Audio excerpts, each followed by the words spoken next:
Pemuda santri thariqah ini hanya diam, tidak berani berkata banyak di depan Wali Paidi.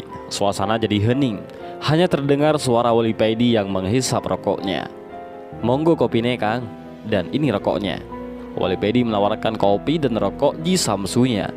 "Iya, terima kasih." Setelah menyeruput kopinya, pemuda ini mengeluarkan rokoknya dan menyalakannya. "Gimana kabarnya Mas Kiai Mursyid?" tanya Wali Paidi. "Alhamdulillah baik-baik saja," jawab pemuda ini. "Nanti sehabis sholat Isya, kamu zikir aja di musola sini. Kalau nanti kamu tiba-tiba berada di tempat yang asing, kamu baca la haula wala quwata illa billah 3 kali," pesan Wali Paidi. "Iya Mas Paidi," jawab pemuda ini. Tak lama kemudian terdengar suara azan berkumandang, menunjukkan kalau waktu sholat Isya telah tiba. Tampak 3 orang yang tadi sholat maghrib telah datang. Setelah berwudu, mereka bertiga masuk ke musala menunggu Wali Paidi.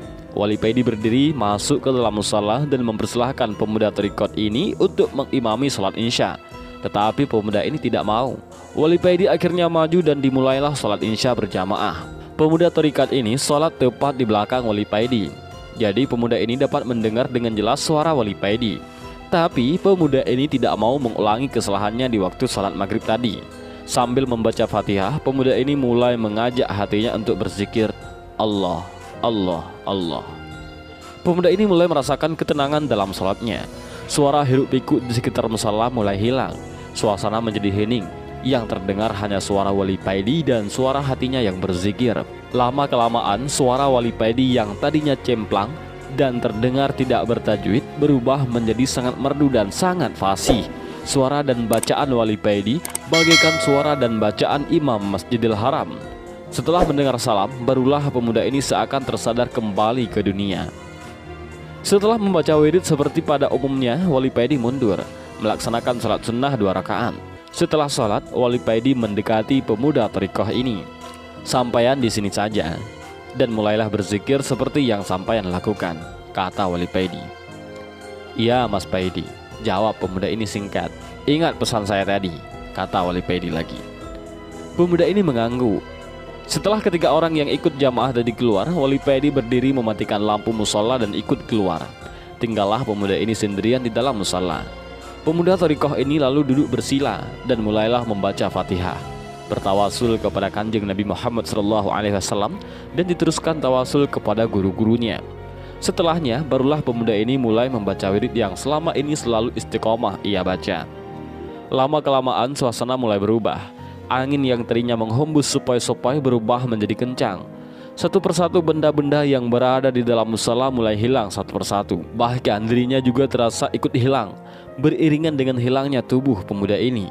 Tampak di pengimaman ada cahaya putih yang kecil. Hanya cahaya ini yang nampak, karena semuanya telah hilang dalam pandangan mata pemuda ini. Dan dengan sayup-sayup mulailah terdengar suara orang yang berlalu lalang membaca takbir dan tahmid. Cahaya yang tadinya kecil mulai membesar dan teranglah seluruhnya. Dan tampaklah dengan jelas di depan pemuda ini bangunan segi 4 yang tertutup kain hitam, yang di sekelilingnya terlihat banyak orang yang berjalan mengitarinya. Masya Allah, ternyata pemuda ini telah berada di Mekah, di dalam Masjidil Haram. Pemuda ini membatin, "Benarkah aku ini sekarang berada di Masjidil Haram?" Timbul keraguan di dalam hati pemuda ini. Dengan perlahan dia meletakkan tangannya di atas marmer masjid. Ada sesuatu yang hangat yang mengalir ke tangannya. "Ini marmer sungguhan," batin pemuda ini lagi. Lalu pemuda ini berdiri melihat lalu lalang orang-orang yang sedang bertawaf. Ratusan ribu orang berjubel jadi satu dengan pakaian putih saling bersahutan memuji Allah. Pemuda ini lalu teringat dengan pesan Wali Paidi. Kemudian duduklah pemuda ini dan mulailah membaca la haula wala quwata illa billah 3 kali. Ketika bacaannya sampai ke bacaan yang ketiga, datanglah angin yang sangat kencang. Bumi Mekah serasa bergoncang, seakan-akan gempa. Dan tanpa bisa dicegah, tubuh pemuda thariqah ini terguling-guling. Suasana menjadi gelap. Tubuhnya baru terhenti ketika menabrak sesuatu. Berangsur-angsur suasana menjadi tenang kembali. Pemuda ini mulai membuka matanya. Betapa kaget dirinya. Ternyata dia sekarang berada di atas tumpukan sampah. Tempat yang tadinya dikira Masjidil Haram ternyata tempat pembuangan sampah.